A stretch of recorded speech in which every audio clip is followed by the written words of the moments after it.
Yes, good morning guys. Now we will going to next chapter tense. Present indefinite और simple tense. इससे पहले सबसे पहला video हमारा टाइप्स ऑफ सेंटेंस जिसमें मैं आपको टाइटल नेम और आइडेंटिफिकेशन से परिचित कराया। फिर मैंने आपको बताया कि हर एक टेंस के अंतर्गत जिन वाक्यों का ट्रांसलेशन, जिन सेंटेंसों का ट्रांसलेशन हमें करना है, पहले आप उनसे परिचित हो जाएं। इसके बाद फिर हम आज टेंस स्टार्ट करने जा रहे हैं। टोल टेंस, जिसके बारे में इससे पहले भी मैं आपको परिचित करा चुका हूँ, उनमें सबसे पहला टेंस और सबसे ज़्यादा प्रयोग होने वाले जो विचार होते हैं वो इसी टेंस के अंतर्गत व्यक्त होते हैं और उसका नाम है प्रेजेंट इंडेफिनिट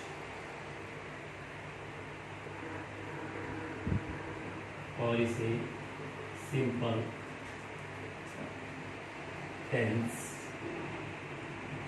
कहा जाता है। ये हमारे प्रेजेंट का सबसे पहला पार्ट, प्रेजेंट इंडेफिनिट और सिंपल टेंस। इसका मैंने आपको डेफिनेशन भी बताया था, एक बार फिर रिपीट करता हूँ। We use the simple present tense to express an action that is done regularly। ऐसा कोई भी काम जिसे आप रोज करते हैं, इन विचारों का ट्रांसलेशन इंग्लिश में प्रेजेंट इंडेफिनिट टेंस के अंतर्गत होगा। It is always used to express that is always true, जो हमेशा सत्य घटना पर आधारित हो, सत्य घटना हो, और repetition of any word, so it is called present. ऐसा कोई भी काम जिसे आप नियमित करते हैं, हमेशा सत्य होता हो और हमारे द्वारा बार बार किया जाता है। और जब भी आप ये विचार हिंदी में व्यक्त करेंगे तो we always find the end of Hindi translation था है, ती है और ते। वह स्कूल जाती है, मैं अंग्रेजी सीखता हूँ, वह बाजार जाता है, माँ खाना पकाती है, राहुल सिगरेट पीता है, सीमा चाय बनाती है। We always find in the end of Hindi translation ता है, ती है और ते है। और ये कौन से काम होंगे जो नियमित किए जाते हैं, सत्य होते हैं और बार बार किए जाते हैं। अब इनमें हम वही 6 वाक्य लेंगे, positive, negative, interrogative, interronegative, WH word and WH का नेगेटिव। सबसे पहले कॉन्सेंट्रेशन जिसमें जिन बातों का हमें ध्यान रखना है वो आप ध्यान दीजिए। जब भी आप इस टेंस में पॉजिटिव सेंटेंस बनाते हो और पॉजिटिव सेंटेंस में सब्जेक्ट यदि आप फाइंड करते हो, कौन कौन से, आई आ जाए, बी आ जाए, यू आ जाए, दे आ जाए और कोई प्लूरल आ जाए, तब आपको जो स्ट्रक्चर फॉलो करना है ये सब्जेक्ट वाले सेंटेंस में, पहले आपको वाक्य का सब्जेक्ट लिखना है, इसके बाद वर्ब का फर्स्ट फॉर्म, देन आपको ऑब्जेक्ट, लास्ट में आपको रिमेनिंग पार्ट लिखना है। रिमेनिंग पार्ट्स अदर वर्ड्स भी आप बोलते हैं, क्लास भी बोलते हैं। पहले सब्जेक्ट, फिर वर्ब, फिर ऑब्जेक्ट, फिर article. If we find in our sentences subject I, we, you, they और प्लूरल। फॉर एग्जाम्पल, मैं स्कूल में अंग्रेजी पढ़ाता हूं। अभी we find in our sentences मैं in English, I, definitely we use this structure for this sentence। सबसे पहले write down subject, so I, verb पढ़ाना, teach, object अंग्रेजी, English, remaining part मैं और school, so in, SCHOOL, school। Finish। Write down first subject, then verb का first form, then object, after that remaining portion or other words। अब इनमें से कोई भी सब्जेक्ट आ जाए, स्ट्रक्चर आपको इसी को फॉलो करना है। I teach English in school, we teach English in school, you teach English in school, they teach English in school, and teachers teach English in school। By the way, यदि आपका subject change हो गया हो, subject आपके sentence में आ गया हो, ही, she, it और single name, if we find subject he, she, it or single name in our sentences, then we few change in our formula. With V1 we add V plus S or ES और IES. यदि हमारे sentence में subject he, she, it single name होंगे तो verb में आपको या तो S जोड़ना है या फिर ES जोड़ना है, और एक कंडीशन है जहां पर आप IES भी जोड़ते हैं. सबसे पहले मैं आपको बता दूं कि IES आप कब जोड़ेंगे. मान लीजिए आपके वर्ब का अंत Y से होता हो और इस Y के पहले कॉन्सोनेंट आता हो. क्या होता हो? कॉन्सोनेंट आता हो. तब आपको इस Y को हटा के IES कर देना है. तो क्या हो जाएगा? STUDIES. कंडीशन. मान लीजिए आपके वर्ब का अंत Y से होता तो है, बट इससे पहले कोई वॉविल आ गया है, तब आपको इसमें कोई चेंज नहीं करना है. आपको Y के अंत में S लिख देना है. Got it? वॉविल आए तो चेंज नहीं, कॉन्सोनेंट आए तो Y को IES में चेंज करना, ये ध्यान रखिए. अब बात आती है ES की. तो ES कब यूज करेंगे अपन? यदि वर्ब के अंत में डबल S आ जाए, ES आ जाए, डबल S, CH,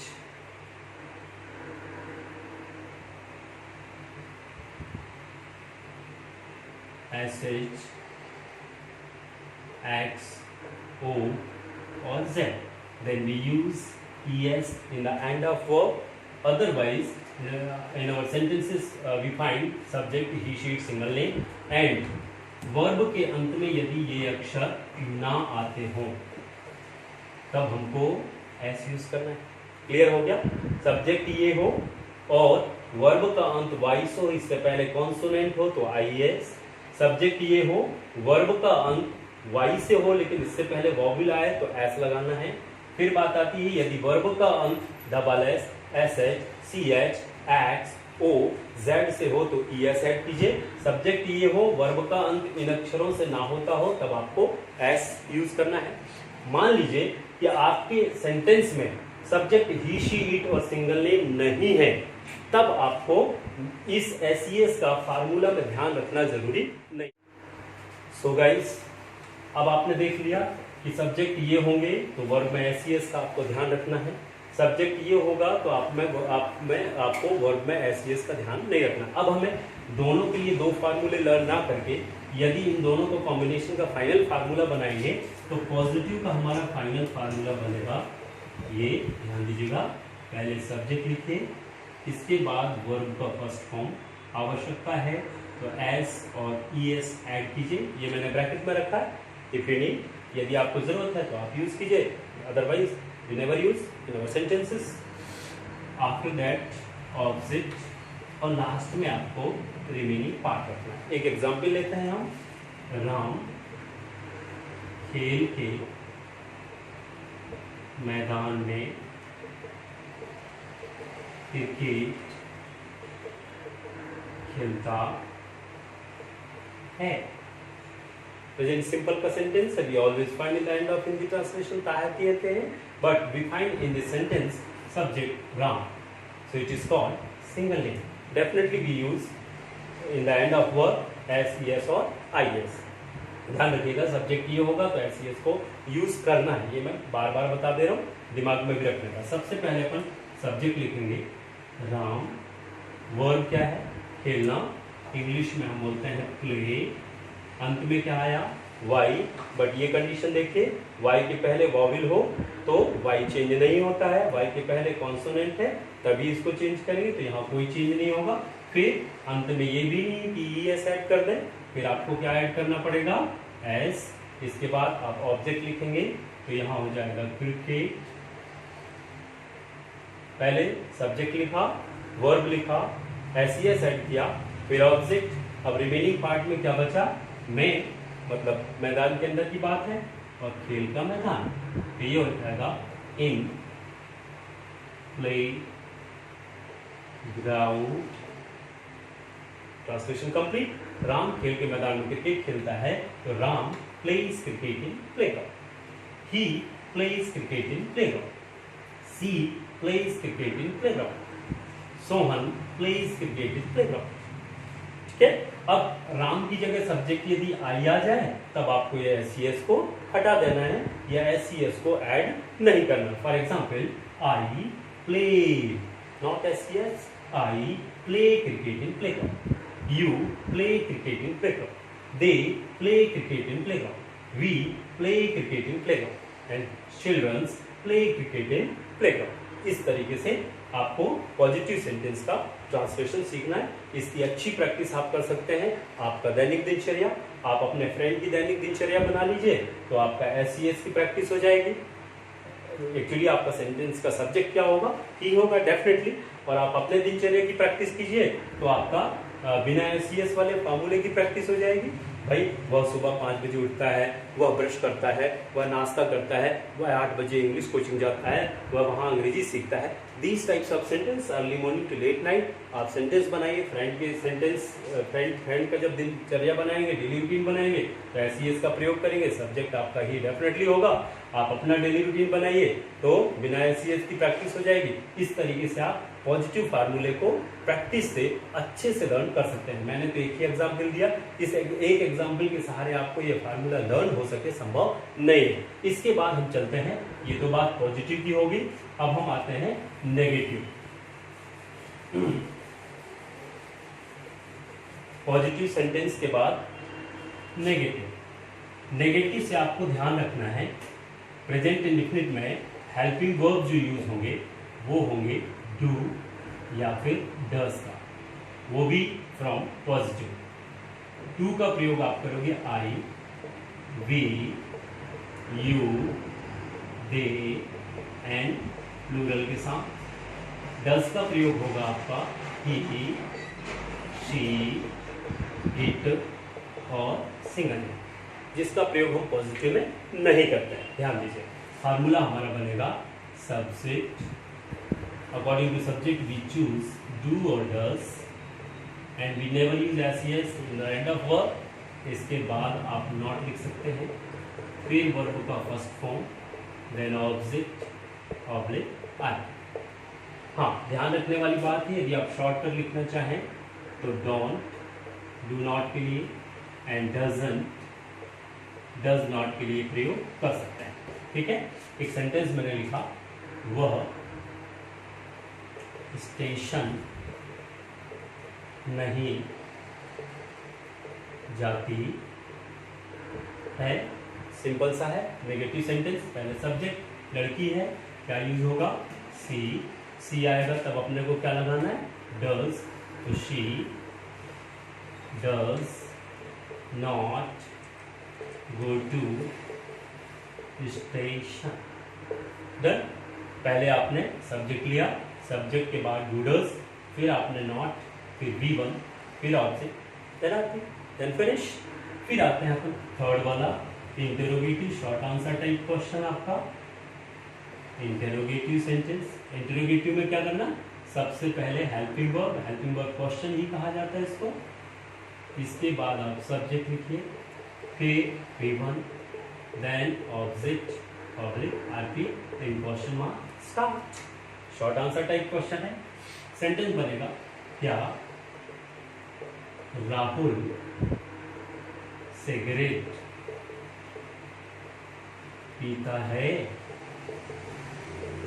यस या नो। राहुल कौन है, सिंगल नेम, क्या यूज होगा डज। यहाँ हम लिखेंगे क्या के लिए कभी भी व्हाट का प्रयोग मत कीजिए, शॉर्ट आंसर टाइप क्वेश्चन है। हेल्पिंग वर्ब क्वेश्चन कहलाता है, हेल्पिंग वर्ब से ही शुरू होगा। Does Rahul smoke cigarette. ये आपका इंट्रोगेटिव डन हो गया। पहले मैंने हेल्पिंग वर्ब लिया, फिर सब्जेक्ट लिया, then V1, then object, then RP. Last fourth one interrogative plus negative. तो इसका भी फार्मूला, पहले डू या डज, इसके बाद सब्जेक्ट, फिर नॉट, फिर V1, फिर object oblique RP question mark. क्या तुम रोज नाश्ता नहीं करते हो? इधर क्या भी आ गया, नहीं भी आ गया, इंट्रोगेटिव नेगेटिव है। तो तुम मतलब क्या कहलाएगा हमारा? यू के साथ क्या यूज करना है? डू। तो do you not take breakfast today? और क्वेश्चन मार्क। ये हमारा फोर्थ फार्मूला, ये डन है। अच्छे से प्रैक्टिस कीजिएगा। हर एक सेंटेंस कम से कम आपको 6 की प्रैक्टिस करनी। आफ्टर दैट नेक्स्ट सेंटेंस की प्रैक्टिस कीजिए। हिंदी में आप सेंटेंस वाक्य भी बना सकते हैं। इंग्लिश के लिए मैंने फार्मूला दे रखा है, आप फार्मूला में हिंदी सेंटेंस को अप्लाई करते जाइए, आपका सेंटेंस इंग्लिश में वाक्य भी बनता जाएगा। फिर आते हैं हम WH वर्ड सेंटेंस।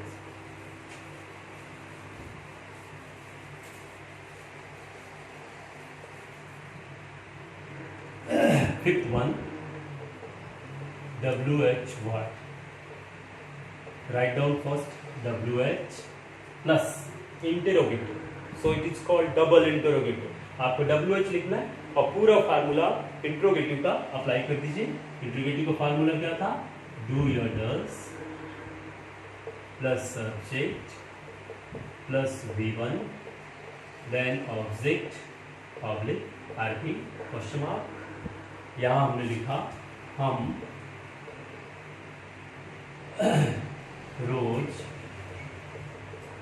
नाश्ता कहाँ करते हैं? अभी आपको उस प्लेस का नाम बताना है। Define in our sentences WH word where. So write down first while translation the sentences into English, WH word. So where हम, so we के साथ क्या यूज होगा? Do. where do we write down for WH do does, फिर subject, फिर V1 take breakfast daily question mark. पहले WH लिखा, फिर डू डज, फिर सब्जेक्ट, फिर V1, फिर ऑब्जेक्ट, फिर आगे लास्ट हमारा बचेगा WH प्लस नेगेटिव। सो इसमें भी पहले WH प्लस कीजिए, इसके बाद इंट्रोगेटिव नेगेटिव का फार्मूला अप्लाई कर दीजिए।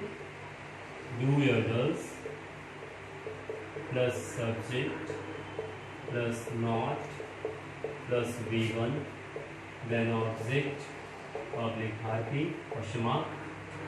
वह ब्रिटिश स्कूल